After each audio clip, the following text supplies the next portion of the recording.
नमस्कार दोस्तों, आप सभी का एक बार फिर से दोस्तों हिंदी भारत में स्वागत है। दोस्तों आप लोगों को पता है हमने दोस्तों भारतीय संविधान की दोस्तों एक पुरानी क्वेश्चन पेपर दोस्तों श्रृंखला शुरू की थी जो आरपीएससी के द्वारा दोस्तों अभी तक कराए गए थे। दोस्तों थोड़े दिनों बाद में हम दोस्तों यूपीएससी द्वारा कराए गए दोस्तों विभिन्न एग्जामों के दोस्तों पुराने क्वेश्चन पेपर को देखेंगे दोस्तों, जो भारतीय दोस्तों राजनीतिक विज्ञान, भारतीय इतिहास और दोस्तों भारतीय भूगोल दोस्तों और विश्व भूगोल से रहने वाले हैं। तो दोस्तों अगर आपको दोस्तों वीडियो की श्रृंखला पसंद आ रही हो दोस्तों तो लाइक कीजिए, शेयर कीजिए और अपने दोस्तों को दोस्तों शेयर करना करो ना भूलें। दोस्तों आप दोस्तों वीडियो की क्वालिटी बढ़ाइए दोस्तों, अगर आपको वीडियो की क्वालिटी कमजोर नजर आए तो दोस्तों आपको ताकि वीडियो बेहतर नजर आए दोस्तों, और दोस्तों वीडियो के अंत तक जरूर बने रहेगा दोस्तों। वीडियो के अंत के 1 सेकंड तक भी दोस्तों आपको दोस्तों बहुत ही शानदार जानकारी दी जाएगी दोस्तों, जो बड़े कोचिंग संस्थानों में दोस्तों जो नहीं दी जाती होगी दोस्तों। तो दोस्तों बात करते हैं दोस्तों आज हमारा दोस्तों सेकंड ग्रेड का दोस्तों एसएसटी का दोस्तों जो पेपर था दोस्तों, हमने आप लोगों से बात की थी दोस्तों कि सेकंड ग्रेड का हमारा दोस्तों ये अंतिम दोस्तों पेपर रहने वाला है। 2022 का दोस्तों जो पेपर था दोस्तों ये सामान्य शिक्षा से संबंधित था दोस्तों। इससे पहले हम दोस्तों संस्कृत डिपार्टमेंट वाला पेपर किया था दोस्तों जो दोस्तों दिसंबर महीने में होता दोस्तों, ये फरवरी में हुआ था। कब हुआ था दोस्तों? ये 13 फरवरी 2023 को हुआ था। तो दोस्तों अगर आपको दोस्तों समाजशास्त्र को वीडियो देखने, लोक प्रशासन की वीडियो देखने दोस्तों आरएसएमएस के लिए सेकंड ग्रेड के लिए, तो दोस्तों आप इन्हीं बात को दोस्तों जरूर ज्वाइन करें, अपने दोस्तों को शेयर करें। इतनी शानदार जानकारी आप लोगों को दी जाएगी दोस्तों जो आने वाले किसी भी समय में आप पेपर में आपको हूबहू देखने को मिलेगी। पहला क्वेश्चन आप लोगों के सामने दोस्तों कि अपनी इस संविधान सभा में आज तारीख दोस्तों 26 नवंबर सन 1949, बिल्कुल सही बात है दोस्तों। मैं दोस्तों पहले भी दोस्तों आप लोगों से बहुत बार चर्चा कर चुका हूँ इन चीज़ों के बारे में। तो दोस्तों अपनी इस संविधान सभा में आज तारीख दोस्तों 26 नवंबर दोस्तों सन 1949 को एतत् द्वारा हम इस संविधान को दोस्तों डैश आप लोगों को दिया गया है। क्या दिया गया दोस्तों? डैश दिया गया है दोस्तों को करते हैं। तो दोस्तों हमारी दोस्तों उद्देशिका में दोस्तों ये शब्द उल्लेखित थे। कहाँ पर उल्लेखित थे दोस्तों? हमारी हमारी दोस्तों जो उद्देशिका दोस्तों, जो हमारी दोस्तों जो प्रस्तावना है ना दोस्तों, उसके दोस्तों सबसे अंत में दोस्तों यही शब्द उल्लेखित थे दोस्तों। तो यहाँ पर दोस्तों 3 शब्द आप लोगों को दोस्तों दिए गए हैं दोस्तों, देखिएगा दोस्तों। फिर आपने आप लोगों के सामने दोस्तों सबूत पेश कर दिया है दोस्तों कि दोस्तों ये हमारी दोस्तों उद्देशिका दोस्तों जो प्रस्तावना थी दोस्तों, इसमें दोस्तों इस संविधान सभा में आज तारीख 26 नवंबर सन 1949 को दोस्तों मिति मार्गशीर्ष शुक्ल सप्तमी दोस्तों विक्रम संवत दोस्तों वर्ष 2006 में दोस्तों अंगीकृत, अधिनियमित और आत्मार्पित करते हैं। तो दोस्तों ये शब्दों का दोस्तों क्रम यहाँ पर जमाना था दोस्तों। शब्द दोस्तों चारों ऑप्शनों में दोस्तों समान दिए गए थे दोस्तों। तो दोस्तों इनको क्रम से जमाना था कि कौन सा शब्द पहले आएगा। तो दोस्तों हम इसे अंगीकृत करते हैं। क्या करते हैं दोस्तों? अंगीकृत करती हैं, अधिनियमित करते हैं और आत्मार्पित करते हैं। तो दोस्तों अंगीकृत करना, अधिनियमित करना और दोस्तों आत्मार्पित करना। तो दोस्तों ये 3 शब्द दोस्तों क्रम देख लेना। इससे पहले भी हमने दोस्तों इनकी चर्चाएं कर चुके थे। लेकिन दोस्तों जो सबसे दोस्तों यहाँ से अच्छा क्वेश्चन बन रहा है दोस्तों बार बार में दोस्तों, वो है दोस्तों हिंदी महीने से लेकर कि किस हिंदी महीने का दोस्तों यहाँ पर दोस्तों प्रयोग किया गया है। वो है दोस्तों मार्गशीर्ष महीना। सोचा दोस्तों मिति मार्गशीर्ष दोस्तों महीना है दोस्तों, और दोस्तों शुक्ल पक्ष है दोस्तों। पक्ष कौन सा है दोस्तों? शुक्ल पक्ष। तो जो बाद में आता है ना दोस्तों शुक्ल पक्ष, उसका वर्णन किया गया तो, और शुक्ल पक्ष की सप्तमी की चर्चा की जा रही है। यानी कि दोस्तों 26 नवंबर सन 1949 को दोस्तों हिंदी महीने की तारीख थी दोस्तों मार्गशीर्ष महीना शुक्ल पक्ष की सप्तमी को दोस्तों विक्रम संवत वर्ष 2006 था दोस्तों। ये भी एग्जाम में क्वेश्चन पूछा जा चुका है दोस्तों, याद रखना। चलते दोस्तों आप लोगों के सामने दोस्तों दूसरा क्वेश्चन, बहुत ही जबरदस्त क्वेश्चन पूछा गया था दोस्तों, और अक्सर दोस्तों बच्चे इस क्वेश्चन में दोस्तों कंफ्यूजन भी हो गए थे दोस्तों। बात करते दोस्तों कंफ्यूजन क्यों हुए थे दोस्तों और इसका क्या आंसर रहने वाला है। क्वेश्चन है दोस्तों कि किस वाद में, यानी कि सुप्रीम कोर्ट के सामने ऐसा कौन सा वाद आया दोस्तों जिसमें संघवाद को दोस्तों, किसको दोस्तों? संघवाद को। गौर करना दोस्तों शब्द को दोस्तों, मैं फिर बोल रहा हूँ दोस्तों, हमेशा आप दोस्तों संविधान पढ़ते हो तो दोस्तों अपने दोस्तों एक एक शब्दों पर दोस्तों बारीक से गौर किया कीजिए दोस्तों। तो किस वाद में दोस्तों संघवाद को भारत के संविधान का दोस्तों मूलभूत ढांचा घोषित किया गया है। यानी कि दोस्तों सुप्रीम कोर्ट के सामने दोस्तों एक ऐसा कौन सा मामला आया दोस्तों जिसमें दोस्तों उसने संघवाद को दोस्तों संविधान का मूलभूत ढांचा घोषित किया था दोस्तों। तो दोस्तों वह दोस्तों केस कौन था दोस्तों, उसकी चर्चा करते हैं दोस्तों। इसका नाम है दोस्तों वह मामला आया था दोस्तों सन 1994 में। दोस्तों सन 1994 का दोस्तों एक मामला है दोस्तों जिसका नाम है दोस्तों SR बॉम्बई वाद। क्या नाम है दोस्तों? SR बॉम्बई वाद। वर्ष दोस्तों भारत संघ का दोस्तों मामला था दोस्तों। तो दोस्तों SR बॉम्बई वाद वर्ष दोस्तों भारत संघ का दोस्तों मामला था दोस्तों सन 1994 का दोस्तों, जिसमें दोस्तों संघवाद को दोस्तों भारतीय दोस्तों संविधान का मूलभूत ढांचा घोषित किया गया था। ठीक है दोस्तों, याद रखना। अब दोस्तों इसी एस.आर. बोम्बेवाद में दोस्तों और भी दोस्तों महत्वपूर्ण दोस्तों जो शब्द थे दोस्तों, जिनको दोस्तों और भी महत्वपूर्ण दोस्तों विशेषताएं दोस्तों संविधान की दोस्तों, जिनको दोस्तों मूल ढांचा घोषित किया गया था, किसमें दोस्तों, एस.आर. बोम्बेवाद में। हम दोस्तों इससे पहले दोस्तों बहुत बार दोस्तों कुछ महत्वपूर्ण दोस्तों संविधान संशोधन दोस्तों कुछ महत्वपूर्ण निर्णयों की चर्चा कर चुके थे दोस्तों, जिनमें क्या क्या दिया गया था। कुछ आज और भी करेंगे दोस्तों, जैसे कि दोस्तों एस.आर. बोम्बेवाद में दोस्तों धर्मनिरपेक्षता इंपोर्टेंट है दोस्तों, क्वेश्चन बन सकता है दोस्तों कि धर्मनिरपेक्षता को किस निर्णय में दोस्तों संविधान का मूलभूत ढांचा घोषित किया गया था दोस्तों, एस.आर. बोम्बेवाद। लोकतंत्र और दोस्तों सामाजिक न्याय, वेरी मोस्ट इंपोर्टेंट है दोस्तों, सामाजिक न्याय, लोकतंत्र, धर्मनिरपेक्षता और दोस्तों संघवाद को दोस्तों संविधान का मूलभूत ढांचा घोषित किया गया था दोस्तों एस.आर. बोम्बेवाद में। जबकि दोस्तों राष्ट्र की एकता और अखंडता, दोस्तों राष्ट्र की एकता और दोस्तों जो अखंडता है दोस्तों, ये भी दोस्तों एस.आर. बोम्बेवाद में भी दिया गया था दोस्तों संविधान का मूलभूत ढांचा। तो दोस्तों संघवाद, क्या नाम है दोस्तों, संघवाद। संघवाद के अलावा दोस्तों धर्मनिरपेक्षता, लोकतंत्र और सामाजिक न्याय। दोस्तों गौर करना दोस्तों, धर्मनिरपेक्षता, लोकतंत्र और सामाजिक न्याय दोस्तों, राष्ट्र की एकता और अखंडता दोस्तों, ये सब दोस्तों एस.आर. बोम्बेवाद में दिए गए निर्णय थे। अब दोस्तों इसके अलावा दोस्तों ऑप्शन में दोस्तों आप लोगों से दोस्तों एक महत्वपूर्ण दोस्तों, एक और महत्वपूर्ण दोस्तों ऑप्शन था दोस्तों, जिसकी चर्चा करनी अनिवार्य है दोस्तों यहाँ पर, जिसका नाम है दोस्तों सेंट्रल कोल फील्ड्स लिमिटेड मामला। तो दोस्तों सेंट्रल कोल फील्ड्स लिमिटेड दोस्तों जो मामला था दोस्तों, ये सन 1980 का मामला था दोस्तों। कब का था दोस्तों, सन 1980 का मामला था दोस्तों। सेंट्रल कोल फील्ड्स लिमिटेड दोस्तों जो मामला था दोस्तों, सुप्रीम कोर्ट के सामने दोस्तों सन 1980 में आया था दोस्तों। कब आया दोस्तों, सन 1980 में आया था। तो दोस्तों इस मामले में दोस्तों सुप्रीम कोर्ट ने दोस्तों संविधान का एक मूलभूत ढांचा दिया था दोस्तों, जो वेरी मोस्ट इंपोर्टेंट है दोस्तों, वो है दोस्तों न्याय तक प्रभावी पहुंच। क्या तक दोस्तों, हमारा दोस्तों जो न्याय होता है दोस्तों, न्याय तक प्रभावी पहुंच का दोस्तों जो अधिकार दिया गया था दोस्तों, वो इसी में दिया गया था। किसमें दोस्तों, सेंट्रल कोल फील्ड्स लिमिटेड दोस्तों जो मामला था दोस्तों, सन 1980 का मामला था दोस्तों। कब का था दोस्तों, सन 1980 का मामला था दोस्तों। इसी में दोस्तों न्याय तक प्रभावी पहुंच को दोस्तों मूलभूत ढांचा माना गया था दोस्तों। तो दोस्तों हमने दोस्तों दो ऑप्शनों की दोस्तों पहले भी चर्चा कर चुके थे दोस्तों, जो ऑप्शन में दिए गए थे, और दो ऑप्शनों की दोस्तों यहाँ पर चर्चा हो गई दोस्तों। एक तो आपका आंसर है कि दोस्तों, एक और दोस्तों जो ऑप्शन दोस्तों इसकी चर्चा नहीं की थी। लेकिन दोस्तों याद रखना दोस्तों, इसके अलावा भी दोस्तों 3 से 4 निर्णय और है दोस्तों जो बहुत ज़्यादा फेमस है। 3 निर्णय दोस्तों जो आपके दोस्तों संविधान के मूल ढांचा से और भी ज़्यादा फेमस है दोस्तों, उनकी चर्चा करते हैं दोस्तों। भीम सिंह दोस्तों मामला, ये भी दोस्तों सन 1980 का मामला आता है दोस्तों। भीम सिंह जी का दोस्तों जो मामला है दोस्तों, ये भी दोस्तों सन 1980 का मामला था। और सुप्रीम कोर्ट ने दोस्तों इसमें दोस्तों एक मूलभूत ढांचा दिया था, वो था दोस्तों कल्याणकारी राज्य। वेरी मोस्ट इंपोर्टेंट है दोस्तों, कल्याणकारी राज्य को दोस्तों भीम सिंह मामला दोस्तों सन 1980 में दोस्तों सुप्रीम कोर्ट ने कल्याणकारी राज्य, दोस्तों कल्याणकारी राज्य आप जानते हो दोस्तों, सामाजिक और दोस्तों जो आर्थिक न्याय है, कैसा दोस्तों, सामाजिक और दोस्तों जो आर्थिक न्याय है दोस्तों, इसको दोस्तों मूलभूत ढांचा घोषित किया गया था दोस्तों। किस बाद में दोस्तों, भीम सिंह जी मामला दोस्तों सन 1980 में दोस्तों, इंपॉर्टेंट है दोस्तों, याद रखना। तो भीम सिंह जी मामला सन 1980 में दोस्तों सुप्रीम कोर्ट ने दोस्तों कल्याणकारी राज्य यानी कि दोस्तों सामाजिक और आर्थिक न्याय को मूलभूत ढांचा घोषित किया गया था दोस्तों। इसके अलावा दोस्तों एक और मामला दोस्तों इसके बाद में आया था दोस्तों, जो है दोस्तों कुमार पद्म प्रसाद मामला। क्या नाम है दोस्तों, कुमार पद्म प्रसाद मामला। वेरी मोस्ट इंपोर्टेंट है दोस्तों, कुमार पद्म प्रसाद मामला दोस्तों सन 1992 में आया था दोस्तों इनके सन जरूर याद रखना दोस्तों। कभी कभी दोस्तों एग्जामों में दोस्तों इनको दोस्तों क्रम से जमाने के लिए दोस्तों आप लोगों से क्वेश्चन दिया जा सकता है दोस्तों, जैसे कि दोस्तों 2011 के सेकंड ग्रेड के पेपर में दिया था, हमने आप लोगों से दोस्तों चर्चा भी की थी दोस्तों, बहुत ही शानदार क्वेश्चन था वो दोस्तों। तो दोस्तों कुमार पद्म प्रसाद दोस्तों जो मामला था दोस्तों सन 1992 का मामला था। सुप्रीम कोर्ट ने दोस्तों इस मामले में दोस्तों न्यायपालिका की दोस्तों स्वतंत्रता को मूलभूत ढांचा माना था। वेरी मोस्ट इंपोर्टेंट है दोस्तों, न्यायपालिका की दोस्तों जो स्वतंत्रता है दोस्तों, इसको संविधान का मूलभूत ढांचा घोषित किया था दोस्तों।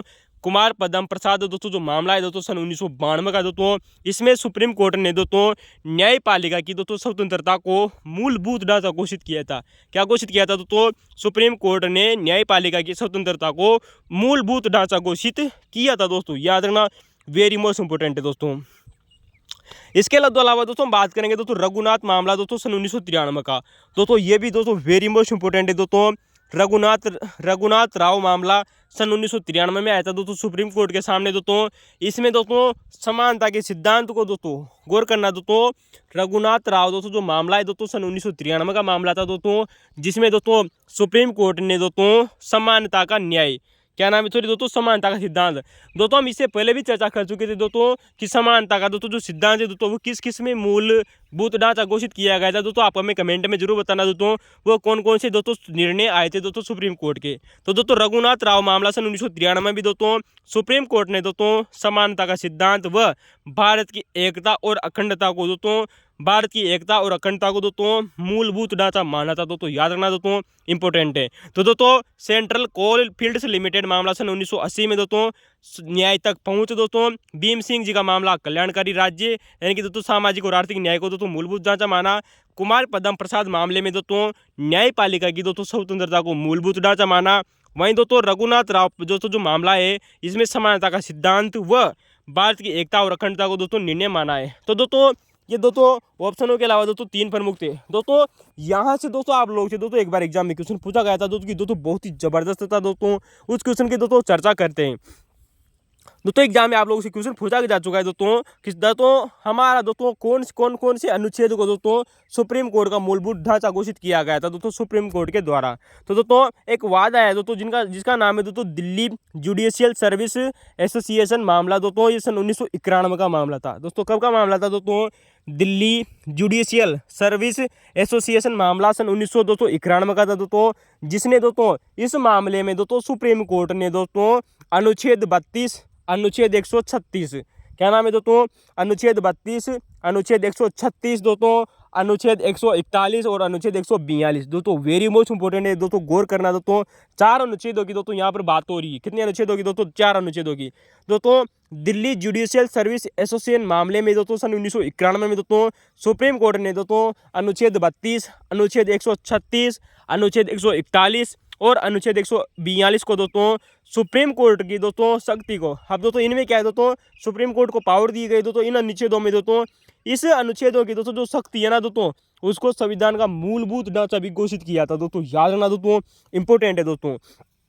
तो दोस्तों दिल्ली जुडिशियल दोस्तों सर्विस दोस्तों जो मामला है दोस्तों सन 1991 का, इसमें दोस्तों सुप्रीम कोर्ट ने दोस्तों 4 अनुच्छेदों को दोस्तों अनुच्छेद 32 अनुच्छेद 136 अनुच्छेद 141 और अनुच्छेद 142 को दोस्तों सुप्रीम कोर्ट की दोस्तों जो शक्ति है दोस्तों उसको दोस्तों मूलभूत ढांचा घोषित किया है दोस्तों। उसी प्रकार दोस्तों एक दोस्तों मामला है दोस्तों वर्ष 2011 में, अभी हाल ही दोस्तों थोड़े समय का पहले का ये दोस्तों राम जेठमलानी मामला दोस्तों सन 2011 का दोस्तों। राम जेठमलानी दोस्तों मामला 2011 में दोस्तों सुप्रीम कोर्ट ने दोस्तों निर्णय दिया कि दोस्तों अनुच्छेद 32 को दोस्तों अनुच्छेद दोस्तों जो 32 है दोस्तों वह दोस्तों सर्वोच्च न्यायालय के दोस्तों जो शक्ति है दोस्तों अनुच्छेद 32 के सही अनुच्छेद 32 में दोस्तों जो सुप्रीम कोर्ट की दोस्तों जो पावर है दोस्तों वह दोस्तों संविधान का मूलभूत ढांचा है दोस्तों। याद रखना दोस्तों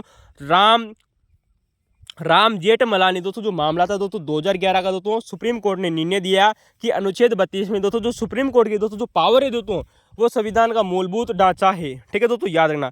तो दोस्तों हमने दोस्तों 4 अनुच्छेदों की बात कर ली, अनुच्छेद 32 अनुच्छेद 136 और अनुच्छेद 141 और अनुच्छेद 142। इसके अलावा दोस्तों 2 अनुच्छेद और बचते हैं दोस्तों। इसके लिए दोस्तों एक मामला आया था दोस्तों मद्रास बार एसोसिएशन मामला दोस्तों वर्ष 2014 का दोस्तों। गौर करना कि मद्रास बार दोस्तों जो एसोसिएशन दोस्तों जो मामला था दोस्तों वर्ष 2014 का, इसमें दोस्तों सुप्रीम कोर्ट ने दोस्तों 2 अनुच्छेदों की दोस्तों शक्ति को मूलभूत ढांचा माना था दोस्तों। तो दोस्तों मद्रास बार एसोसिएशन मामला वर्ष 2014 में दोस्तों 2014 का है दोस्तों, जिसमें अनुच्छेद 226 और अनुच्छेद 227 को दोस्तों के अंतर्गत दोस्तों सुप्रीम कोर्ट की दोस्तों जो शक्ति को होती है ना दोस्तों, तो अनुच्छेद 226 में और अनुच्छेद 227 में दोस्तों जो सुप्रीम कोर्ट की शक्ति है उसको संविधान का मूलभूत ढांचा माना है दोस्तों। किसको माना है दोस्तों? संविधान का दोस्तों मूलभूत ढांचा माना है दोस्तों। याद रखना दोस्तों ये तीनों के तीनों दोस्तों निर्णय बहुत ही ज़्यादा फेमस है दोस्तों। और हम इससे पहले दोस्तों मद्रास बार एसोसिएशन मामले की चर्चा भी कर चुके थे दोस्तों, क्वेश्चन पूछा जा चुका है दोस्तों, वेरी मच इंपॉर्टेंट है दोस्तों, याद रखना।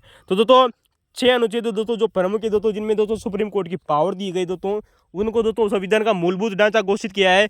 किस निर्णय में किया है दोस्तों ये भी आप लोगों को दोस्तों याद रखने चाहिए दोस्तों। तो दोस्तों अनुच्छेद 32 अनुच्छेद 136 अनुच्छेद 141 अनुच्छेद 142 दोस्तों 226 और दोस्तों 227 याद रखना दोस्तों।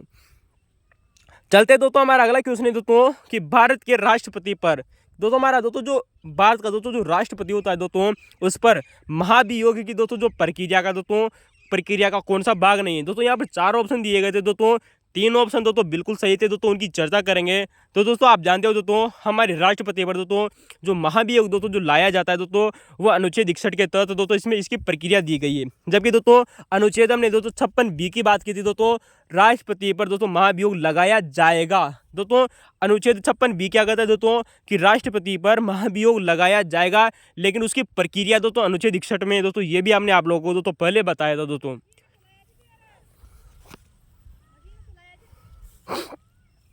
तो दोस्तों पहला आप लोगों को दोस्तों यहाँ पर ऑप्शन दिया गया था दोस्तों कि संविधान का अतिक्रमण या उल्लंघन। दोस्तों बिल्कुल सही बात है दोस्तों, संविधान में केवल दोस्तों हमारे संविधान में दोस्तों केवल एक ही दोस्तों ऐसा मामला है दोस्तों कि संविधान के उल्लंघन या अतिक्रमण के आरोप लगाकर दोस्तों महाभियोग चलाया जा सकता है। दोस्तों बिल्कुल सही बात है दोस्तों, महाभियोग दोस्तों केवल और केवल दोस्तों राष्ट्रपति के ऊपर चलाया जाता है दोस्तों, याद रखना। और उसके लिए दोस्तों केवल और केवल दोस्तों एक ही दोस्तों चीज का उल्लंघन है, वह दोस्तों संविधान का अतिक्रमण होने या संविधान का उल्लंघन होने पर।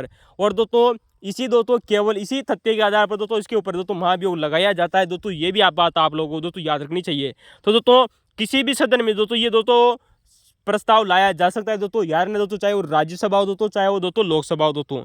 तो दोस्तों भारत के राष्ट्रपति पर दोस्तों महाभियोग की दोस्तों जो प्रक्रिया का दोस्तों संविधान का अतिक्रमण या उल्लंघन के आरोप लगाकर महाभियोग लगाया जा सकता है। पहला दोस्तों ऑप्शन सही है।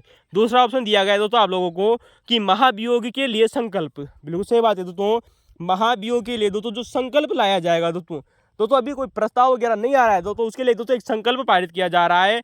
तो दोस्तों महाभियोग के लिए कम से कम दोस्तों 14 दिन पूर्व, कितने दिन पूर्व दोस्तों 14 दिन पूर्व दोस्तों महाभियोग के लिए दोस्तों जो संकल्प लाया जाएगा उस संकल्प को लाने से पहले दोस्तों कम से कम दोस्तों 14 दिन पहले, गौर करना दोस्तों पूर्व शब्द को, यहाँ पर दोस्तों आप लोगों से दोस्तों बाद शब्द भी दिया जा सकता है दोस्तों, अतः दोस्तों अगर बाद शब्द दे दिया तो दोस्तों क्वेश्चन गलत हो जाएगा दोस्तों। तो वेयर करना दोस्तों पूर्व शब्द यानी दोस्तों 14 कम से कम दोस्तों 14 दिन पूर्व राष्ट्रपति को सूचना दी जाएगी दोस्तों। क्या दी जाएगी दोस्तों कि आपके के खिलाफ हम दोस्तों क्या लेकर आ रहे हैं दोस्तों, महाभियोग लेकर आ रहे हैं। अतः हम दोस्तों आप लोगों को दोस्तों 14 दिन पहले दोस्तों क्या देते हैं दोस्तों, सूचना देते हैं। तो दोस्तों 14 दिन पहले सूचना दी जाएगी। और जिस सदन में दोस्तों ये प्रस्ताव लाया गया है दोस्तों, ये संकल्प लाया जा रहा है दोस्तों, उस सदन में, किस सदन में दोस्तों, जिस सदन में दोस्तों ये संकल्प लेकर आया जा रहा है दोस्तों, ये प्रस्ताव लाया जा रहा है दोस्तों, उस सदन के कुल सदस्य संख्या का दोस्तों, याद रखना दोस्तों वेरी मोस्ट इंपोर्टेंट है दोस्तों, अक्सर दोस्तों यहाँ पर बच्चे कन्फ्यूजन हो जाते हैं दोस्तों। तो उस सदन की कुल सदस्य संख्या का दोस्तों 1/4 सदस्य दोस्तों अपने हस्ताक्षर करें उसमें। दोस्तों याद रखना दोस्तों उस सदन के कुल सदस्य संख्या की बात हो रही दोस्तों, जैसे कि दोस्तों राज्यसभा में दोस्तों 245 है दोस्तों, तो 245 का दोस्तों 1/4 सदस्य दोस्तों उस पर क्या करें, हस्ताक्षर करें, तभी दोस्तों वो प्रस्ताव लाया जा सकता है दोस्तों। और अगर दोस्तों लोकसभा की बात करें तो दोस्तों 543 में से दोस्तों 1/4 सदस्य दोस्तों उस पर अपने क्या करें दोस्तों, हस्ताक्षर करें दोस्तों, तभी दोस्तों राष्ट्रपति के खिलाफ दोस्तों महाभियोग लाया जा सकता है दोस्तों। तो दोस्तों अभियोग के संकल्प के लिए कम से कम दोस्तों 14 दिन पहले या पूर्व राष्ट्रपति को सूचना दी जाएगी दोस्तों। और जिस सदन में दोस्तों ये प्रस्ताव लाया जा रहा है, चाहे वो दोस्तों राज्यसभा हो दोस्तों, चाहे दोस्तों लोकसभा हो दोस्तों, कुल सदस्य संख्या का 1/4 द्वारा हस्ताक्षर होना अनिवार्य है दोस्तों। याद रखना दोस्तों 1/4 द्वारा हस्ताक्षर होना अनिवार्य है। अब दोस्तों प्रस्ताव लेकर आ गया, अगर 101/4 सदस्यों ने उस पर अपने हस्ताक्षर कर दिए तो चाहे राज्यसभा हो चाहे लोकसभा हो, तो जिस सदन में दोस्तों ये संकल्प लाया गया ना दोस्तों, उस सदन में दोस्तों यानी कि दोस्तों जिस सदन में लाया गया महाभियोग के लिए संकल्प, तीसरा आप लोगों को दोस्तों ऑप्शन दिया गया है दोस्तों, महाभियोग के लिए संकल्प उस सदन की कुल सदस्य संख्या। दोस्तों ये चीज अलग होती है दोस्तों।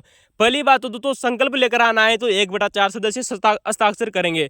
अगर उस सदन के द्वारा उसे पारित करना है दोस्तों, तो दोस्तों पारित करने की बात हो रही है दोस्तों, यहाँ पर लेकर आने की बात नहीं हो, लेकर आना अलग बात होती है दोस्तों और पारित करना अलग होती है। तो दोस्तों महाभियोग के लिए संकल्प उस सदन की कुल सदस्य संख्या का 2/3 बहुमत से पारित करें। यानी कि दोस्तों अगर राज्यसभा में दोस्तों अगर महाभियोग का दोस्तों अगर संकल्प लेकर आया गया है दोस्तों, अगर उसको पारित करना है तो दोस्तों कुल सदस्य संख्या का दोस्तों 2/3 बहुमत के द्वारा इसे पारित किया जाएगा दोस्तों।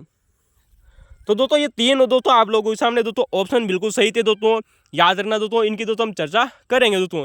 दोस्तों चौथा ऑप्शन दोस्तों जो दिया गया था दोस्तों, उसको हम आप लोगों को बता दें कि राष्ट्रपति के महाभियोग के लिए कोई भी संयुक्त बैठक का प्रावधान नहीं है दोस्तों, याद रखना दोस्तों। अच्छा क्वेश्चन है, वेरी मोस्ट इंपॉर्टेंट है। तो केवल और केवल दोस्तों एक ही दोस्तों आधार आप लोगों को दिया गया दोस्तों अनुच्छेद 61 में दोस्तों, वो है दोस्तों संविधान का अतिक्रमण या उल्लंघन, ठीक है दोस्तों, याद रखना। अब दोस्तों ये तीन स्टेप की हमने दोस्तों चर्चा कर ली थी दोस्तों, जिस सदन में लाया गया उस सदन ने इसको पारित कर दिया। यहाँ तक हमारा दोस्तों क्वेश्चन भी कंप्लीट हो जाता है। इसके आगे की दोस्तों प्रोसेस को हम समझने की कोशिश करते हैं। फिर दूसरे सदन में यानी कि दोस्तों अगर राज्यसभा लाए तो दोस्तों लोकसभा में, और लोकसभा लेकर आए तो दोस्तों राज्यसभा में, यानी कि दूसरा सदन उन आरोपों की जांच करता है दोस्तों। जिस सदन में प्रस्ताव लाया गया है वह सदन कभी भी उस आरोपों की जांच नहीं करेगा, क्योंकि उनको तो पता है कि आरोप है उसके ऊपर। तो दूसरा सदन दोस्तों, दूसरा सदन उन आरोपों की जांच करता है दोस्तों, वेरी मोस्ट इंपोर्टेंट याद रखना। दूसरा सदन उन आरोपों की जांच करता है, और दूसरा सदन दोस्तों जो होता है ना दोस्तों, उसके द्वारा दोस्तों या तो उसके द्वारा दोस्तों उन आरोपों की जांच की जाए, या फिर दोस्तों उसके लिए दोस्तों एक अभिहित न्यायालय स्थापित किया जाएगा, या तो उसके लिए दोस्तों या तो दूसरा सदन दोस्तों उसकी उन आरोपों की जांच करे कि यार राष्ट्रपति के ऊपर दोस्तों जो संविधान का उल्लंघन है दोस्तों, इसके आरोप लगाए गए हैं जो हमारे संविधान में कहीं पर परिभाषित भी नहीं है दोस्तों। ये भी बात आप लोगों को दोस्तों याद रखनी चाहिए। इसके अलावा दोस्तों जो जांच करेगी दोस्तों वो दूसरा सदन या तो इसके लिए दोस्तों जांच करेगा, या उसके लिए कोई नियुक्त अभिनियुक्त न्यायालय स्थापित किया जाएगा, या अभिकरण, या दोस्तों किसी निकाय के द्वारा दोस्तों वो जांच करवाएगा। यानी कि दूसरा दोस्तों जो सदन है दोस्तों, या तो दूसरा सदन उसके लिए दोस्तों जांच करेगा दोस्तों, या अभिहित न्यायालय उसकी जांच करेगा, या दोस्तों कोई निकाय दोस्तों उसकी जांच करेगा दोस्तों, ठीक है दोस्तों, याद रखना। अब जांच के लिए दोस्तों किसके लिए दोस्तों, जांच करने वाले सदन का दोस्तों जो पीठासीन दोस्तों जो अधिकारी होगा दोस्तों, वो कौन होगा दोस्तों, संबंधित दोस्तों, जैसे कि दोस्तों जांच करने वाला दोस्तों सदन है, जैसे कि अगर दोस्तों राज्यसभा है तो राज्यसभा का दोस्तों जो सभापति होता है दोस्तों, वो उसका दोस्तों पीठासीन अधिकारी होगा दोस्तों। अगर दोस्तों लोकसभा की बात हो रही है दोस्तों, तो लोकसभा का दोस्तों जो स्पीकर है दोस्तों, वह उसका दोस्तों पीठाधीश अधिकारी होगा। तो दोस्तों याद रखना दोस्तों, यहाँ से दोस्तों क्वेश्चन पूछा जा चुका है दोस्तों, याद रखना। तो दोस्तों जांच करने वाले दोस्तों सदन का दोस्तों जो पीठाधीश दोस्तों जो अधिकारी होता है दोस्तों, वो संबंधित सदन का दोस्तों, यानी कि दोस्तों जिस सदन के द्वारा जांच की जा रही है उस सदन का दोस्तों जो सभापति होगा या स्पीकर होगा, स्पीकर या अध्यक्ष दोस्तों जो भी आप कहें दोस्तों, तो सभापति यानी कि दोस्तों राज्यसभा का होता है, और लोकसभा का क्या होता है दोस्तों, अध्यक्ष होता है, जिसे हम स्पीकर कहते हैं। तो वो उसका दोस्तों पीठाधीश अधिकारी होगा दोस्तों, याद रखना। अब दोस्तों यहाँ पर आप लोगों को दोस्तों याद रखनी चाहिए दोस्तों, अगर दोस्तों दूसरे सदन में अगर दोस्तों जांच की जा रही है तो उस जांच के दौरान दोस्तों दूसरा सदन दोस्तों जब उसकी जांच कर रहा है दोस्तों उन मामलों की दोस्तों कि महाभियोग सही है या गलत है, तो उस दौरान दोस्तों राष्ट्रपति स्वयं भी उपस्थित हो सकता है दोस्तों। यानी कि दोस्तों उस जांच के दौरान दोस्तों राष्ट्रपति स्वयं उपस्थित होकर या वह अपना एक प्रतिनिधि भी भेज सकता है दोस्तों। चाहे तो दोस्तों राष्ट्रपति स्वयं दोस्तों उस जांच में शामिल हो सकता है दोस्तों, चाहे तो वह दोस्तों अपना दोस्तों कोई भी प्रतिनिधि उस जांच में भेज सकता है। याद रखना दोस्तों, ये उसको अधिकार मिला हुआ है, किसको दोस्तों, राष्ट्रपति को।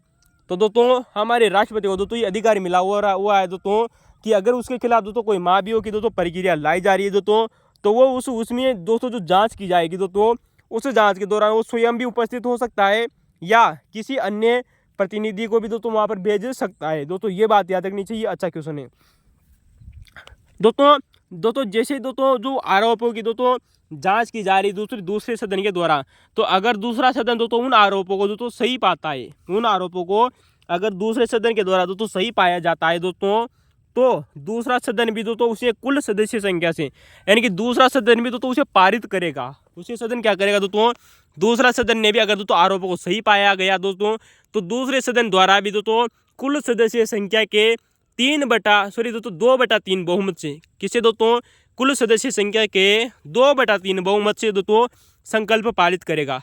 दोस्तों संकल्प दोस्तों जिस दिन से पारित हुआ है ना दोस्तों, उसी तिथि से दोस्तों राष्ट्रपति दोस्तों पद मुक्त समझा जाएगा। दोस्तों याद रखना दोस्तों, जिस तिथि को दोस्तों संकल्प पारित किया गया दोस्तों, उसी तिथि से दोस्तों जो राष्ट्रपति होता है ना दोस्तों, वो पद मुक्त समझा जाता है। इसके बाद में कोई भी प्रक्रिया फॉलो नहीं की जाती है दोस्तों, याद रखना, वेरी मोस्ट इंपॉर्टेंट है। अगर प्रथम सदन ने दोस्तों पारित कर दिया और दूसरे सदन ने भी दोस्तों अगर उसको पारित कर दिया, तो इसके बाद में दोस्तों उस राष्ट्रपति को दोस्तों पद मुक्त समझा जाएगा, याद रखना। तो दोस्तों ये क्वेश्चन थे दोस्तों, ये रहा तो हमारी दोस्तों महाभियोगी की प्रक्रिया थी दोस्तों। अब इसके बारे में दोस्तों कुछ दोस्तों महत्वपूर्ण फैक्ट है दोस्तों जो आपको दोस्तों याद रखने चाहिए दोस्तों। यहाँ से दोस्तों सर्वाधिक बार एग्जामों में क्वेश्चन पूछे गए। पहली बात तो ये दोस्तों कि दोस्तों जब से दोस्तों हमारा दोस्तों संविधान लागू हुआ है दोस्तों सन 1952 से दोस्तों, जब से पहली बार दोस्तों राष्ट्रपति बने थे दोस्तों 13 मई सन 1952 से वर्तमान दोस्तों हम बात करें दोस्तों जुलाई 2024 तक, किसी भी राष्ट्रपति के खिलाफ दोस्तों अभी तक महाभियोग लाया नहीं गया है दोस्तों। याद रखना दोस्तों, किसी भी व्यक्ति के खिलाफ या किसी भी राष्ट्रपति के खिलाफ दोस्तों अभी तक दोस्तों महाभियोग लाया नहीं गया है। ठीक है दोस्तों, याद रखना दोस्तों, अच्छा क्वेश्चन है दोस्तों, अभी तक भी दोस्तों महाभियोग प्रस्ताव लाया नहीं गया है। तो दोस्तों पहली बात ये हो गई दोस्तों। दूसरी दोस्तों जहाँ से दोस्तों एग्जाम दोस्तों यूपीएससी में दोस्तों क्वेश्चन बन सकता है दोस्तों या बनने की संभावना होगी दोस्तों, क्वेश्चनों की चर्चा भी करेंगे दोस्तों यूपीएससी की दोस्तों।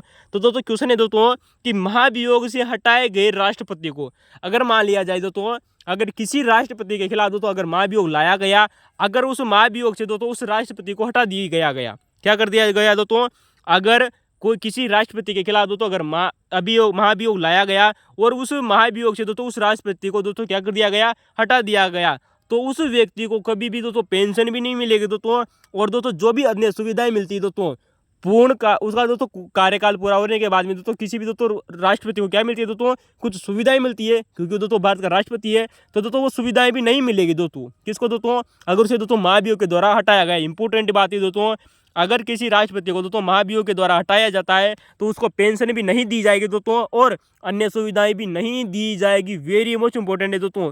परंतु दोस्तों आप जानते हो दोस्तों, अगर किसी राष्ट्रपति को दोस्तों अगर महाभियोग नहीं लाया गया तो दोस्तों जो अगर पूर्णकालिक दोस्तों जो राष्ट्रपति है, यानी कि दोस्तों जिस राष्ट्रपति ने अपना कार्यकाल पूरा किया है या दोस्तों जिसने त्याग पत्र दिया है उसको तो दोस्तों पेंशन भी मिलती है और अन्य सुविधा भी मिलती है दोस्तों। अगर वो त्याग पत्र दे रहा है तो भी उसको दोस्तों पेंशन दी जाएगी और अन्य सुविधाएं भी दी जाएगी। इंपॉर्टेंट है दोस्तों, यहाँ से क्वेश्चन पूछा जा चुका है दोस्तों, याद रखना।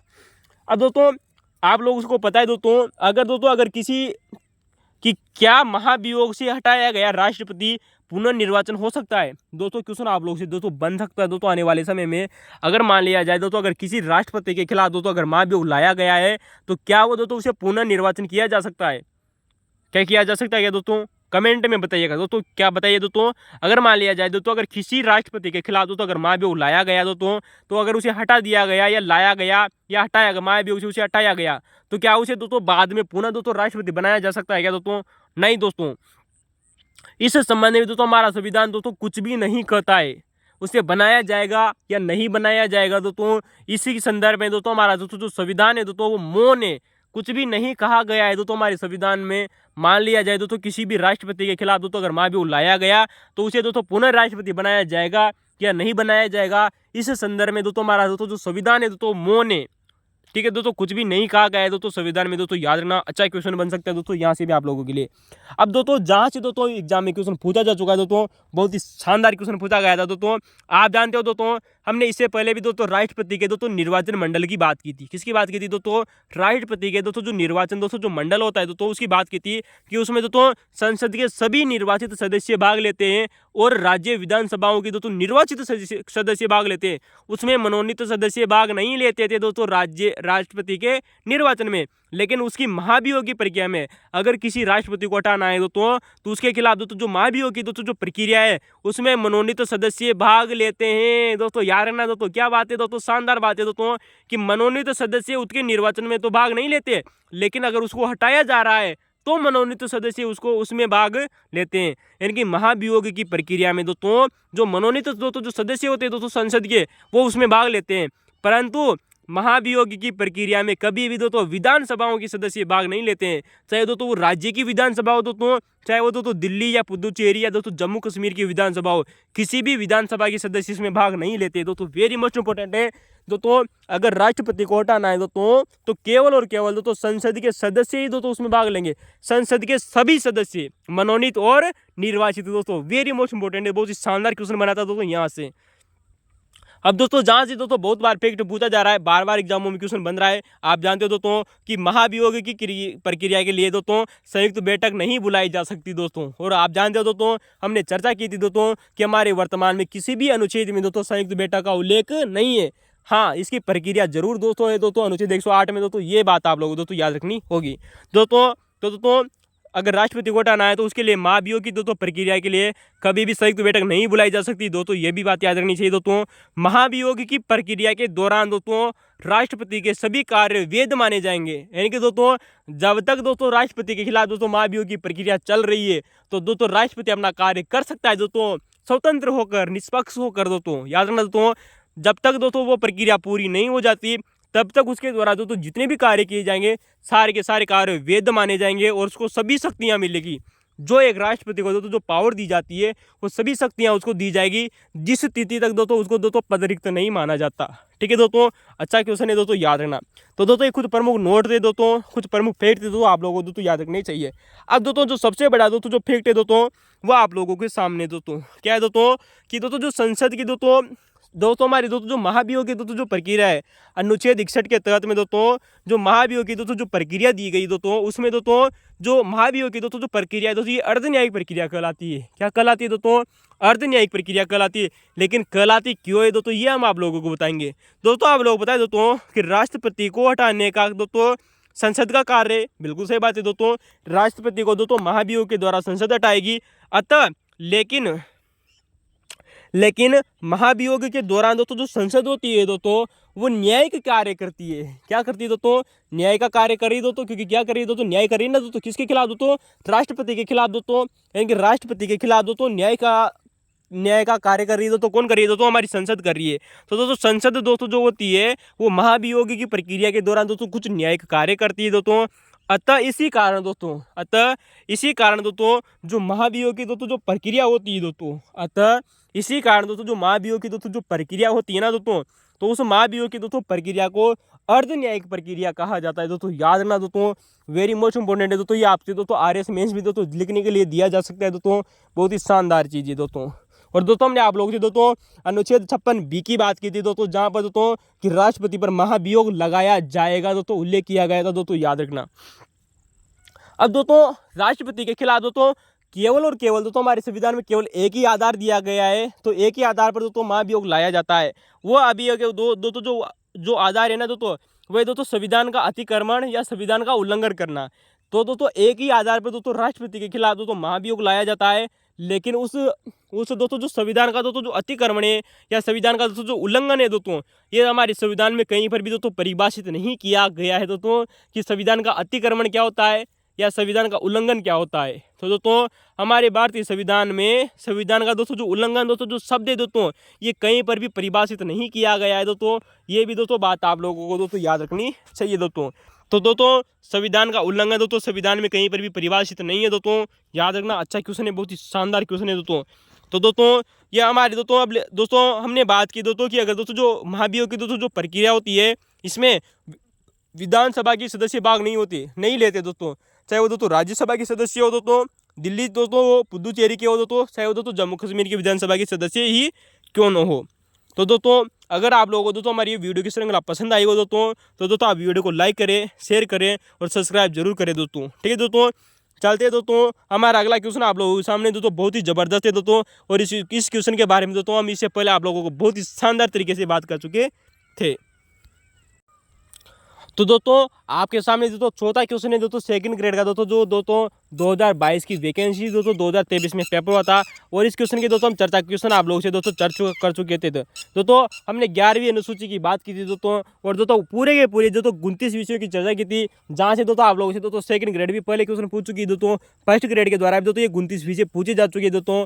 तो हमने दोस्तों उन सभी की चर्चा की थी दोस्तों जो एग्जामों में पूछे गए और दोस्तों पूछे जाने की संभावना थी। दोस्तों 11वीं अनुसूची में दोस्तों जो 29 विषय दिए गए दोस्तों जो पंचायती राज से संबंधित है। नंबर 1 है दोस्तों कल्याण, दोस्तों परिवार का दोस्तों कल्याण या परिवार का विकास। तो दोस्तों ये दोस्तों 24वां नंबर का है दोस्तों। आप लोगों हमने दोस्तों ये भी बताया था दोस्तों कि किस क्रमांक संख्या का है दोस्तों, ये भी आप लोगों को दोस्तों याद रखना चाहिए। तो दोस्तों जो परिवार दोस्तों जो कल्याण है दोस्तों ये 24वां नंबर का है। वही दोस्तों महिला एवं दोस्तों जो बाल विकास है दोस्तों ये 25वां नंबर का है। किसका है दोस्तों? महिला एवं दोस्तों जो बाल विकास है दोस्तों ये दोस्तों 25वां नंबर का दोस्तों विषय है दोस्तों। इसके अलावा दोस्तों जो हमारा 28वां नंबर का दोस्तों हमने बात की थी दोस्तों सार्वजनिक वितरण प्रणाली। कौन सी दोस्तों? लोक वितरण प्रणाली दोस्तों, या इसे दोस्तों सार्वजनिक वितरण प्रणाली भी कहते हैं दोस्तों। ये 28वें नंबर पर थी। तो दोस्तों हमने बात कर चुके थे दोस्तों इन सभी 29 विषयों की। आप हमारे पुराने वीडियो देखे दोस्तों, एक भी क्वेश्चन बाहर नहीं जा रहा है दोस्तों, शानदार चर्चाएं हुई थी दोस्तों, याद रखना। और इससे पहले भी दोस्तों सेकंड ग्रेड क्वेश्चन पूछ चुकी है, फर्स्ट ग्रेड एग्जाम में क्वेश्चन पूछ चुकी है दोस्तों, RS ने दोस्तों 29 विषय क्वेश्चन पूछा है दोस्तों। वहीं दोस्तों जो चौथा ऑप्शन दोस्तों आप लोगों को दोस्तों दिया गया था वो था दोस्तों अग्निशमक सेवाएं। दोस्तों हमने दोस्तों अभी दोस्तों परसों की क्लास में दोस्तों बात की थी दोस्तों, जब हमने दोस्तों नगर पालिका के दोस्तों जो 12वीं अनुसूची में नगर पालिका से संबंधित दोस्तों जो 12वीं अनुसूची में दोस्तों जो 18 विषय दिए गए थे उनमें से दोस्तों कुछ महत्वपूर्ण विषयों की दोस्तों चर्चा की थी। तब हमने आप लोगों को बताया था दोस्तों कि दोस्तों जो अग्निशमक दोस्तों जो सेवाएं होती है दोस्तों, जो फायर से संबंधित दोस्तों जो सेवाएं होती है ये दोस्तों हमारी नगर पालिका यानी कि 12वीं दोस्तों अनुसूची के दोस्तों 18 विषयों में शामिल है। तो दोस्तों याद रखना दोस्तों, बहुत ही शानदार क्वेश्चन था दोस्तों। चलते दोस्तों अगले क्वेश्चन की तरफ। तो दोस्तों देख लेना, परिवार कल्याण 24वें नंबर का है, महिला और दोस्तों जो बाल विकास है दोस्तों 25वें नंबर का है दोस्तों, सार्वजनिक वितरण प्रणाली दोस्तों 28वें नंबर की थी दोस्तों, ये भी हमने दोस्तों आप लोगों से दोस्तों बात की थी दोस्तों। चलते दोस्तों क्वेश्चन है कि कौन सा अनुच्छेद राज्य के पिछड़े वर्गों के लिए दोस्तों इस क्वेश्चन को दोस्तों हम आप लोगों को दोस्तों बहुत पहले बता चुके थे दोस्तों, बहुत ही शानदार क्वेश्चन है दोस्तों, ये भी दोस्तों जबरदस्त क्वेश्चन है दोस्तों कि किस अनुच्छेद में राज्य के पिछड़े हुए नागरिकों के किसी वर्ग के पक्ष में, यानी कि दोस्तों अगर किसी राज्य का दोस्तों अगर कोई पिछड़ा हुआ दोस्तों अगर नागरिक है तो उसे किसी वर्ग के पक्ष में किसका प्रतिनिधित्व राज्य की, जिसका प्रतिनिधित्व राज्य की आय से, किसकी दोस्तों राज्य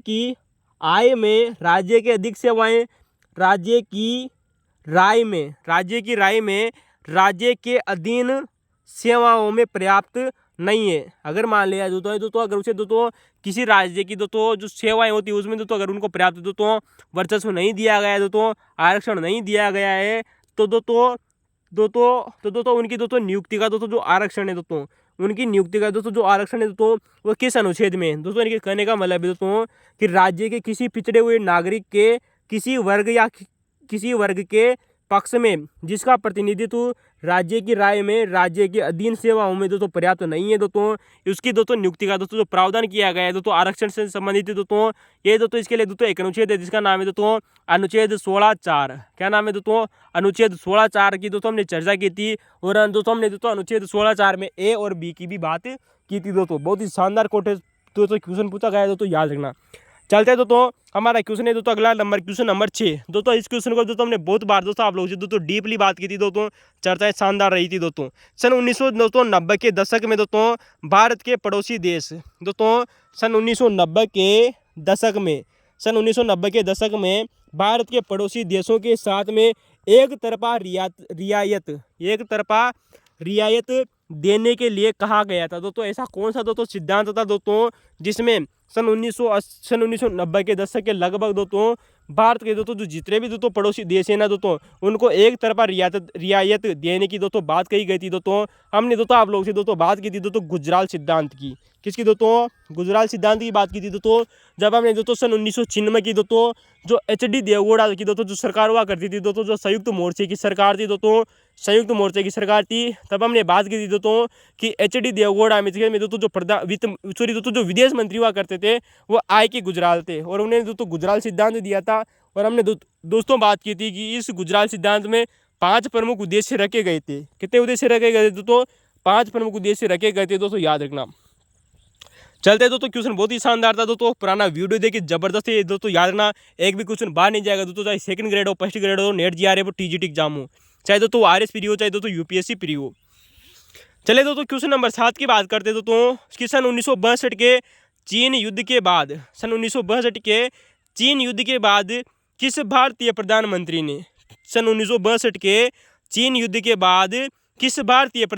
ने दोस्तों पहली बार दोस्तों चीन का दोस्तों दौरा किया था, यानी कि दोस्तों चीन की यात्रा पे गए थे दोस्तों। लेकिन दोस्तों क्वेश्चन में क्या पूछा गया है दोस्तों कि सन 1962 की चीन युद्ध की यात्रा के बाद में तो दोस्तों, और वो भी पूछा गया है दोस्तों कि किस भारतीय प्रधानमंत्री ने, दोस्तों प्रधानमंत्री पूछा है, सन 1962 के बाद में पूछा है दोस्तों। सन 1962 का दोस्तों सन 1961 का दोस्तों जो चीन युद्ध हुआ उसके बाद में किस प्रधानमंत्री ने दोस्तों पहली बार चीन की यात्रा की थी? दोस्तों इसका उत्तर होगा दोस्तों राजीव गांधी। दोस्तों बात करते हैं दोस्तों हम दोस्तों, अगर दोस्तों यहाँ पर प्रधानमंत्री नहीं पूछा जाता तो दोस्तों हम अटल बिहारी वाजपेयी कर सकते थे दोस्तों, क्योंकि दोस्तों राजीव गांधी जी से भी दोस्तों पहले दोस्तों अटल बिहारी वाजपेयी दोस्तों चीन गए थे दोस्तों। तो दोस्तों भारत की चीन की यात्रा, दोस्तों भारत से दोस्तों चीन की यात्रा किन किन दोस्तों ने की थी? दोस्तों 6 प्रधानमंत्री दोस्तों, इनमें दोस्तों प्रमुख से दोस्तों राष्ट्रपति प्रणब मुखर्जी भी गए थे दोस्तों, और राष्ट्रपति के.आर. नारायण भी दोस्तों चाइना जा चुके थे दोस्तों। अटल बिहारी वाजपेयी भी दोस्तों गए थे दोस्तों विदेश मंत्री के तौर पर। तो दोस्तों नंबर 1 आता है दोस्तों पंडित जवाहरलाल नेहरू भी दोस्तों चीन गए थे, लेकिन ये दोस्तों सन 1962 से पहले ही चले गए थे दोस्तों। तो दोस्तों इसके बाद में दोस्तों जो फरवरी सन 1979 में दोस्तों अटल बिहारी वाजपेयी गए थे दोस्तों, जब ये विदेश मंत्री थे। अटल बिहारी दोस्तों जो वाजपेयी थे दोस्तों फरवरी सन 1979 में दोस्तों जब ये दोस्तों विदेश मंत्री के पद पर थे, तब इन्होंने दोस्तों चीन का दौरा किया था। लेकिन दोस्तों आप लोगों से प्रधानमंत्री पूछा है तो प्रधानमंत्री तो नहीं थे दोस्तों, क्योंकि दोस्तों विदेश मंत्री थे दोस्तों। इसके बाद में दोस्तों जो के.आर. नारायण थे दोस्तों, के.आर. नारायण थे दोस्तों, ये दोस्तों जो राजदूत थे दोस्तों, क्या थे दोस्तों? राजदूत के तौर पर दोस्तों ये चीन गए थे दोस्तों। कौन दोस्तों?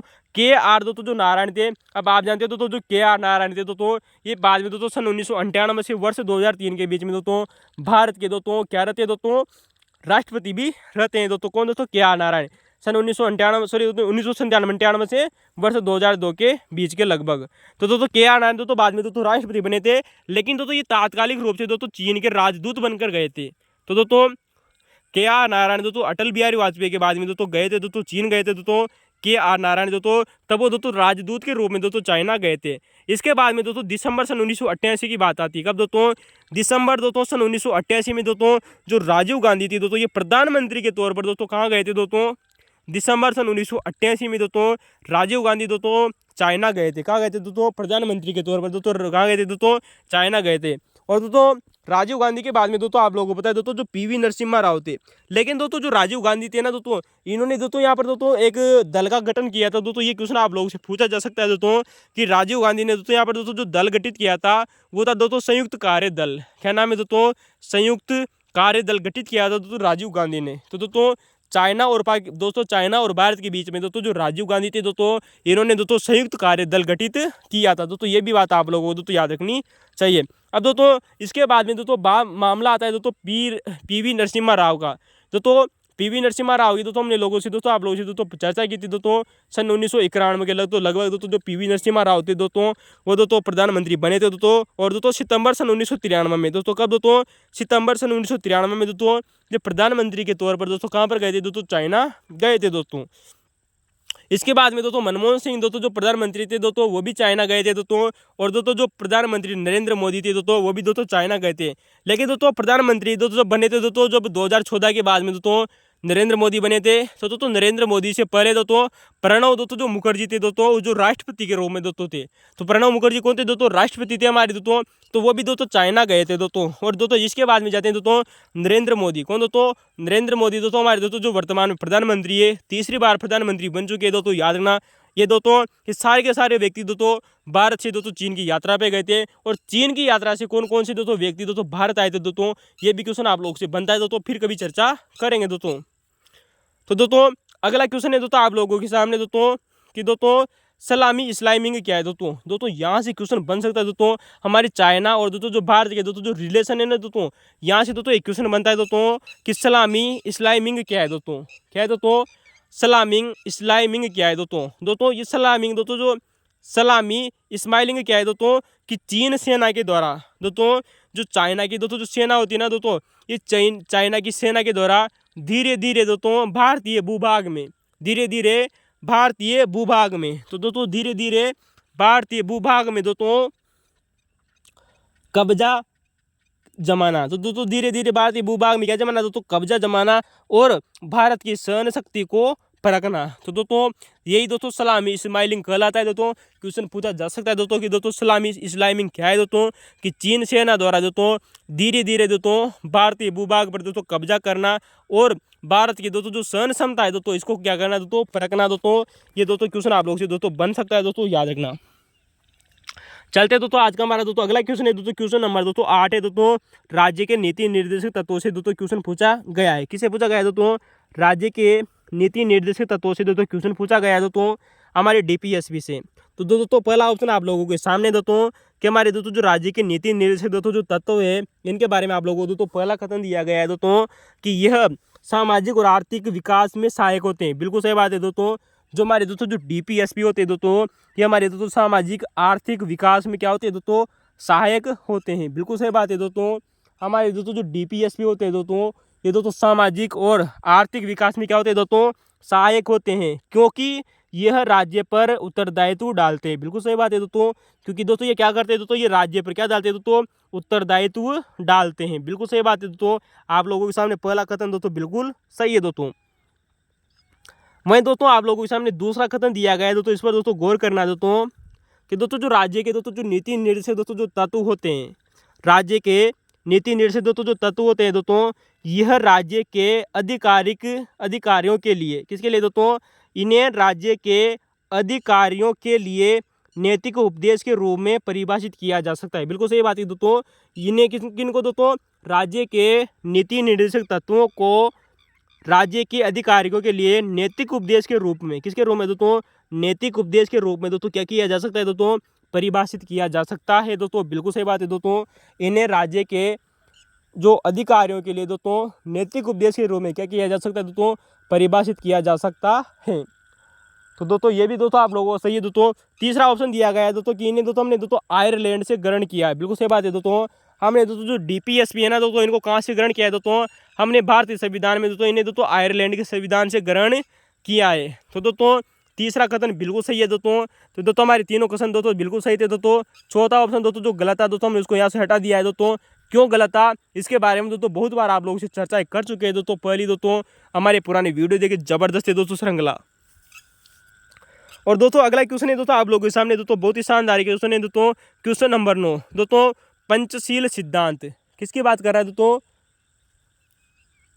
क्वेश्चन है दोस्तों कि पंचशील समझौता के बारे में कौन सा कथन सत्य है। दोस्तों यहाँ पर दोस्तों पंचशील समझौते के दोस्तों 4 ऑप्शन दिए गए थे दोस्तों, जिनमें से दोस्तों 3 सही थे दोस्तों, 1 गलत था। तो दोस्तों पहला आप लोगों को दिया गया है दोस्तों कि एक दूसरे की क्षेत्रीय अखंडता और संप्रभुता पर परस्पर सम्मान करना, यानी कि दोस्तों एक दूसरे की दोस्तों जो एक दूसरे की दोस्तों जो क्षेत्रीय दोस्तों जो अखंडता होती है दोस्तों क्षेत्रीय अखंडता और दोस्तों संप्रभुता होती है दोस्तों। तो दोस्तों एक दूसरे की क्षेत्रीय अखंडता और संप्रभुता का परस्पर क्या करना दोस्तों सहयोग करना दोस्तों सम्मान करना या सहयोग करने की बात कही जा रही है दोस्तों। बिल्कुल सही बात है। पहला दोस्तों पंचशील समझौता हमारा यही है। दूसरा है दोस्तों अनारक्षण क्या करना है दोस्तों हमारा यानी कि दोस्तों आक्रमण न करना, यानी कि दोस्तों अनाक्रमण यानी कि दोस्तों आक्रमण न करना। और तीसरा दिया गया दोस्तों अहस्तक्षेप, क्या नाम है दोस्तों अहस्तक्षेप, यानी कि दोस्तों एक दूसरे के मामले में क्या करना हस्तक्षेप न करना। तो दोस्तों ये 3 सही थे दोस्तों। चौथा दोस्तों जो आप लोगों को दोस्तों जो चौथा हमारा दोस्तों जो पंचशील दोस्तों समझौते का दोस्तों जो सिद्धांत है वो क्या दिया गया दोस्तों कि दोस्तों जो परस्पर सहयोग करना। तो दोस्तों जो परस्पर दोस्तों सहयोग करने की बात की जा रही दोस्तों परस्पर सहयोग और लाभ को दोस्तों बढ़ाना। तो दोस्तों एक दूसरे के बीच में दोस्तों परस्पर दोस्तों आपको क्या करना है दोस्तों सहयोग करना चाहिए और दोस्तों लाभ को बढ़ावा देना चाहिए दोस्तों।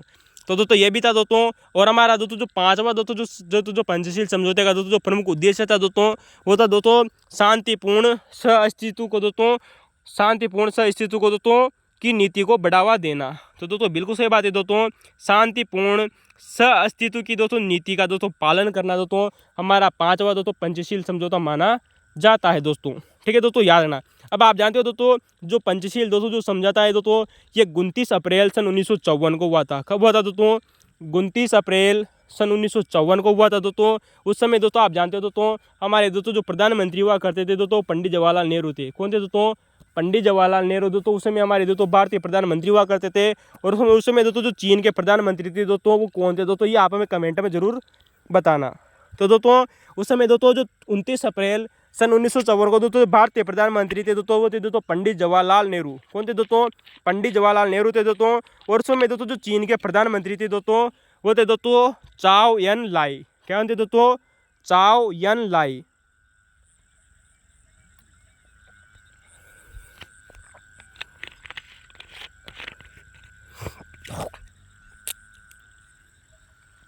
तो दोस्तों ये हमारा दोस्तों पंचशील समझौता था दोस्तों आप लोगों के सामने दोस्तों। यहाँ से दोस्तों जितने क्वेश्चन बनते थे उनकी हमने चर्चाएं की दोस्तों। चलते दोस्तों हमारा अगला क्वेश्चन है दोस्तों क्वेश्चन नंबर 10 आप लोगों के सामने। तो दोस्तों क्वेश्चन नंबर 10 आप लोगों के सामने दोस्तों इसकी दोस्तों चर्चा करते हैं दोस्तों कि संयुक्त राष्ट्र सुरक्षा परिषद में दोस्तों हमारे दोस्तों जो यूनाइटेड नेशन सिक्योरिटी दोस्तों जो काउंसिल है दोस्तों, इसमें दोस्तों प्रथम बार क्या दोस्तों प्रथम बार निषेधाधिकार वीटो का प्रयोग कब किसी के द्वारा किया गया था। कहने का मतलब है दोस्तों हमारी दोस्तों सुरक्षा संयुक्त राष्ट्र दोस्तों जो सुरक्षा परिषद है दोस्तों, इसमें प्रथम बार निषेधाधिकार का यानी कि दोस्तों जो हमारा दोस्तों जो वीटो पावर होती है दोस्तों, इस वीटो पावर का दोस्तों प्रथम बार प्रयोग किसके लिए किया गया था दोस्तों। ये क्वेश्चन पूछा गया दोस्तों कि किस संदर्भ में दोस्तों वीटो पावर का प्रयोग किया था और किसने प्रयोग किया था दोस्तों, कब प्रयोग किया था दोस्तों। इन सभी दोस्तों ऑप्शनों की दोस्तों हम चर्चा करेंगे दोस्तों आप लोगों के सामने। दोस्तों बात आती है दोस्तों कि सीरिया और लेबनान क्या नाम है दोस्तों, सीरिया व लेबनान से विदेशी सेनाओं को वापस बुलाने के लिए। तो दोस्तों जो सीरिया और दोस्तों जो लेबनान से दोस्तों जो विदेशी दोस्तों जो हमारी दोस्तों जो सेनाएं थी दोस्तों, विदेशी सेनाओं को दोस्तों वापस बुलाने के लिए दोस्तों जो इस वीटो पावर का दोस्तों इस्तेमाल किया गया था। और दोस्तों सर्वप्रथम दोस्तों इस वीटो पावर का दोस्तों प्रयोग किसने किया था दोस्तों, वह दोस्तों देश आता है जिसका नाम है दोस्तों रूस। याद रखना दोस्तों, ये भी क्वेश्चन आप लोग से दोस्तों बन सकता है दोस्तों, क्योंकि दोस्तों क्वेश्चन पूछा जा सकता है कि किस संदर्भ में दोस्तों वीटो का प्रयोग किया गया था दोस्तों, कि दोस्तों सीरिया और लेबनान से विदेशी सेनाओं को दोस्तों वापस बुलाना। और इस दोस्तों वीटो का दोस्तों जो पावर का दोस्तों जो इस्तेमाल किया था दोस्तों वो रूसों ने किया था, सॉरी दोस्तों किसने किया था दोस्तों, रूस नामक देश ने दोस्तों इसका दोस्तों सर्वप्रथम इसका प्रयोग किया था। बात आती है दोस्तों 16 फरवरी सन 1946 को, कब दोस्तों 16 फरवरी सन 1946 को दोस्तों रूस ने दोस्तों इस वीटो का दोस्तों सर्वप्रथम प्रयोग किया था। दोस्तों अब तक दोस्तों सर्वाधिक बार वीटो का पावर करने वाला दोस्तों वीटो का दोस्तों जो प्रयोग करने वाला देश है दोस्तों वो भी कौन है दोस्तों, रूस है। तो दोस्तों याद रखना दोस्तों अब तक दोस्तों हमारे संयुक्त राष्ट्र संघ में दोस्तों जो 5 स्थायी सदस्य देश हैं, इनके द्वारा इनमें दोस्तों सबसे ज़्यादा वीटो का पावर की प्रयोग का दोस्तों जो प्रयोग किया है वो है दोस्तों रूस। कौन है दोस्तों, रूस। और प्रथम बार भी दोस्तों इसी ने दोस्तों प्रयोग किया दोस्तों, और रूस ने दोस्तों सबसे अधिक बार दोस्तों वीटो का प्रयोग किया है। लेकिन दोस्तों सबसे कम दोस्तों जो वीटो का प्रयोग किया है दोस्तों वो आता है दोस्तों चाइना। दोस्तों क्यों दोस्तों चीन वह देश है दोस्तों जिसने सबसे कम वीटो का प्रयोग किया है। इंपॉर्टेंट क्वेश्चन बनता है दोस्तों, ये भी याद रखना दोस्तों कि सबसे कम वीटो का दोस्तों जो प्रयोग किया था दोस्तों किसने किया था दोस्तों, चीन के द्वारा किया गया था। लेकिन दोस्तों याद रखना दोस्तों जो सुरक्षा दोस्तों जो परिषद होती है, किस दोस्तों सुरक्षा परिषद, तो दोस्तों सुरक्षा दोस्तों जो परिषद में दोस्तों जो वीटो का दोस्तों जो प्रयोग है दोस्तों, तो दोस्तों सुरक्षा परिषद में दोस्तों जो वीटो का दोस्तों जो प्रयोग है दोस्तों अधिकांश दोस्तों इजराइल के समर्थन में किया गया। तो दोस्तों ये भी क्वेश्चन बन सकता है दोस्तों कि अब तक दोस्तों जितनी भी बार दोस्तों सुरक्षा परिषद में दोस्तों जो वीटो का प्रयोग किया गया ना, इसमें दोस्तों सबसे अधिक बार दोस्तों जिसके लिए किया गया था दोस्तों वो आता है दोस्तों इजराइल देश के समर्थन में। किसके दोस्तों, इजराइल देश के दोस्तों समर्थन में दोस्तों अब तक सबसे ज़्यादा बार दोस्तों वीटो का प्रयोग किया गया है। दोस्तों याद रखना दोस्तों इंपॉर्टेंट क्वेश्चन है। और सबसे अधिक बार किसने किया दोस्तों, रूस ने। सबसे कम किया दोस्तों चाइना ने। सबसे पहले किया दोस्तों रूस ने। और सबसे अधिक दोस्तों किसके लिए प्रयोग किया गया दोस्तों, वह तो दोस्तों इजराइल के समर्थन में। किसके समर्थन में दोस्तों, इजराइल के समर्थन में। अब दोस्तों यहाँ पर दोस्तों बात आती है दोस्तों कि दोस्तों जो सुरक्षा परिषद में दोस्तों जो ये वीटो का दोस्तों जो प्रयोग किया जाता है ना, इसी वजह से दोस्तों जो हमारी दोस्तों जो सुरक्षा परिषद है ना दोस्तों, इसे दोस्तों संयुक्त राष्ट्र संघ का दोस्तों असफल अंग माना जाता है। किसको दोस्तों, संयुक्त राष्ट्र संघ में दोस्तों जो ये वीटो का दोस्तों जो प्रयोग किया जाता है दोस्तों, तो सुरक्षा परिषद दोस्तों वीटो के कारण संयुक्त राष्ट्र संघ का सबसे असफल अंग माना जाता है। यानी कि दोस्तों सबसे असफल अंग कौन सा माना जाता है दोस्तों, सुरक्षा परिषद। याद रखना क्यों माना जाता है, क्योंकि इसमें दोस्तों बार बार वीटो का प्रयोग किया जाता है दोस्तों 5 स्थायी सदस्य देशों के द्वारा। दोस्तों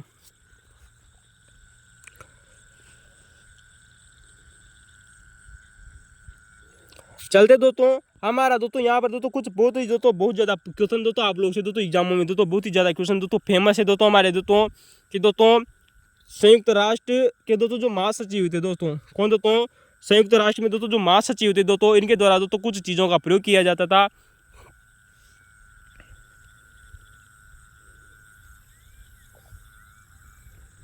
तो दोस्तों देख रहे हैं ना दोस्तों हमारे दोस्तों जो यूएनओ के दोस्तों जो महासचिव हुआ करते थे, जिनका नाम आता है दोस्तों दोस्तों डॉग हैमरशोल्ड। क्या नाम है दोस्तों, संयुक्त राष्ट्र संघ के दोस्तों एक महासचिव हुआ करते थे दोस्तों। दूसरे नंबर के दोस्तों महासचिव बने थे दोस्तों, आप लोगों को पता है दोस्तों। तो दोस्तों दूसरे नंबर के दोस्तों जो महासचिव बने थे दोस्तों डॉग हैमरशोल्ड। कौन बने थे दोस्तों, डॉग हैमरशोल्ड बने थे दोस्तों। इनके दोस्तों 3 खतन बहुत ज़्यादा बड़े फेमस है दोस्तों, जो एग्जामों में दोस्तों बार बार बनने की संभावना है दोस्तों, और सेकंड ग्रेड में दोस्तों आने की प्रबल संभावना है दोस्तों। दोस्तों हमारे दोस्तों जो यूएनओ के दोस्तों जो महासचिव थे दोस्तों डॉग हैमरशोल्ड, कौन थे दोस्तों? डॉग हैमरशोल्ड थे दोस्तों। इनका दोस्तों एक कथन आता है कि दोस्तों संयुक्त राष्ट्र संघ की स्थापना हमें स्वर्ग में स्वर्ग देने के लिए नहीं बल्कि नरक से बचाने के लिए हुई है दोस्तों। बहुत ही शानदार कोटेशन है दोस्तों। और हमारे दोस्तों एनसीईआरटी की किताब में दोस्तों कक्षा 12वीं की दोस्तों जो एनसीईआरटी की किताब है उसमें भी दिया गया है दोस्तों कि दोस्तों डॉग हैमरशोल्ड ने कहा कि दोस्तों संयुक्त राष्ट्र संघ की स्थापना हमें स्वर्ग देने के लिए नहीं बल्कि नरक से बचाने के लिए हुई है दोस्तों। इंपॉर्टेंट दोस्तों याद रखना।